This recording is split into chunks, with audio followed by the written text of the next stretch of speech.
Chapter 20. The Spies and Their Report.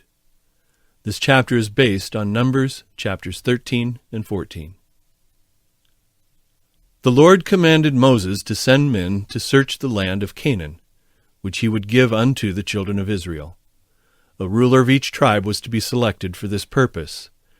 They went, and after 40 days returned from their search, and came before Moses and Aaron and all the congregation of Israel, and showed them the fruit of the land.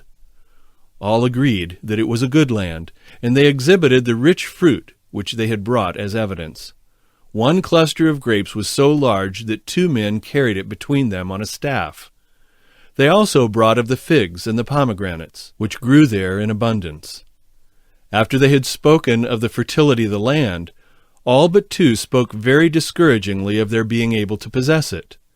They said that the people were very strong that dwelt in the land, and the cities were surrounded with great and high walls, and more than all this, they saw the children of the giant Anak there. They then described how the people were situated around Canaan, and the impossibility of their ever being able to possess it. As the people listened to this report, they gave vent to their disappointment with bitter reproaches and wailing. They did not wait and reflect and reason that God, who had brought them out thus far, would certainly give them the land. But they yielded to discouragement at once. They limited the power of the Holy One and trusted not in God, who had hitherto led them. They reproached Moses and murmuringly said to one another, "This then is the end of all our hopes. This is the land we have been traveling from Egypt to obtain." Caleb and Joshua sought to obtain a hearing, but the people were so excited that they could not command themselves to listen to these 2 men. After they were calmed a little, Caleb ventured to speak. He said to the people, "Let us go up at once and possess it, for we are well able to overcome it." But the men that went up with him said, "We are not able to go up against the people, for they are stronger than we are." And they continued to repeat their evil report and declared that all the men were of great stature. And there we saw the giants, the sons of Anak, which come of the giants. And we were in our own sight as grasshoppers, and so we were in their sight. Israel murmurs again. And all the congregation lifted up their voice and cried, and the people wept that night. And all the children of Israel murmured against Moses and against Aaron, and the whole congregation said unto them, "Would God that we had died in the land of Egypt, or would God we had died in this wilderness? And wherefore hath the Lord brought us unto this land, to fall by the sword, that our wives and our children should be prey? Were it not better for us to return into Egypt?" And they said to one another, "Let us make a captain, and let us return into Egypt." Then Moses and Aaron fell on their faces before all the assembly of the congregation of the children of Israel. The Israelites not only gave vent to their complaints against Moses, but accused God himself of dealing deceitfully with them by promising them a land which they were unable to possess. Their rebellious spirit here rose so high that, forgetful of the strong arm of omnipotence which had brought them out of the land of Egypt, and had thus far conducted them by a series of miracles, they resolved to choose a commander to lead them back to Egypt, where they had been slaves and had suffered so many hardships. They actually appointed them a captain, thus discarding Moses, their patient, suffering leader. And they murmured bitterly against God.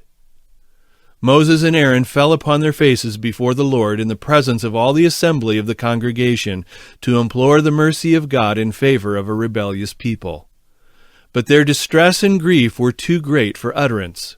They remained upon their faces in utter silence. Caleb and Joshua rent their clothes as an expression of the greatest sorrow. And they spake unto all the company of the children of Israel, saying, "The land which we passed through to search it is an exceeding good land. If the Lord delight in us, then he will bring us into this land, and give it us, a land which floweth with milk and honey. Only rebel not ye against the Lord, neither fear ye the people of the land, for they are bread for us. Their defense is departed from them, and the Lord is with us. Fear them not. Their defense is departed from them. That is, the Canaanites had filled up the measure of their iniquity, and the divine protection was withdrawn from them, and they felt perfectly secure and were unprepared for battle. And by the covenant of God the land is insured to us. Instead of these words having the designed effect upon the people, they increased their determined rebellion.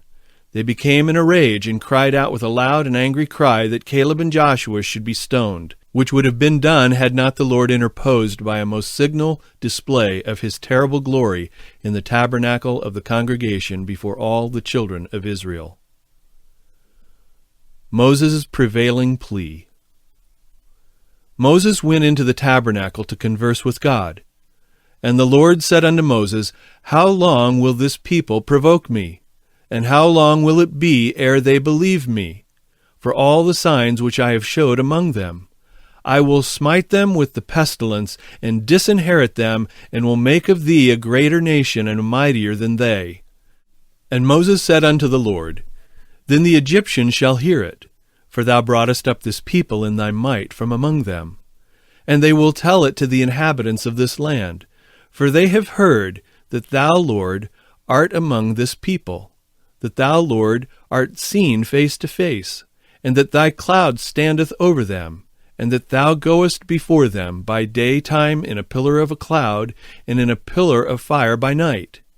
Now if thou shalt kill all this people as one man, then the nations which have heard the fame of thee will speak, saying, Because the Lord was not able to bring this people unto the land which he sware unto them, therefore he hath slain them in the wilderness. Moses again refuses to have Israel destroyed and himself made a mightier nation than was Israel. This favored servant of God manifests his love for Israel, and shows his zeal for the glory of his Maker and the honor of his people. As thou hast forgiven this people from Egypt even until now, thou hast been long-suffering and merciful hitherto toward this ungrateful people. However unworthy they may be, thy mercy is the same. He pleads, Wilt thou not therefore spare them this once, and add this one more instance of divine patience to the many thou hast already given? And the Lord said, I have pardoned according to thy word, but as truly as I live, all the earth shall be filled with the glory of the Lord. Because all those men which have seen my glory and my miracles, which I did in Egypt and in the wilderness, and have tempted me now these 10 times, and have not hearkened to my voice, surely they shall not see the land which I swear unto their fathers, neither shall any of them that provoked me see it. But my servant Caleb, because he had another spirit with him, and hath followed me fully, him will I bring into the land whereinto he went, and his seed shall possess it. Back to the wilderness. The Lord bade the Hebrews return and go into the wilderness by the way of the Red Sea. They were very near the good land, but by their wicked rebellion they forfeited the protection of God. Had they received the report of Caleb and Joshua, and gone immediately up, God would have given them the land of Canaan. But they were unbelieving and showed such an insolent spirit against God that they brought upon themselves the denunciation that they should never enter the promised land. It was in pity and mercy that God sent them back by the Red Sea, for the Amalekites and Canaanites, while they were delaying and murmuring, heard of the spies and prepared themselves to make war with the children of Israel. And the Lord spake unto Moses and unto Aaron, saying, How long shall I bear with this evil congregation which murmur against me? I have heard the murmurings of the children of Israel, which they murmur against me. The Lord told Moses and Aaron to say to the people that he would do to them as they had spoken. They had said, Would God we had died in the land of Egypt, or would God we had died in the wilderness? Now God would take them at their word. He told his servants to say to them that they would fall in the wilderness, from 20 years old and upward, because of their rebellion and murmurings against the Lord. Only Caleb and Joshua should go unto the land of Canaan. But your little ones, which you said should be a prey, them will I bring in, and they shall know the land which you have despised. The Lord declared that the children of the Hebrews should wander in the wilderness for 40 years, reckoning from the time they left Egypt, because of the rebellion of their parents, until the parents should all die.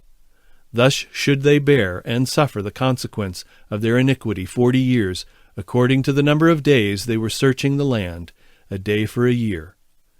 And ye shall know my breach of promise. They should fully realize that it was the punishment for their idolatry and rebellious murmurings which had obliged the Lord to change his purpose concerning them. Caleb and Joshua were promised a reward in preference to all the host of Israel, because the latter had forfeited all claim to God's favor and protection.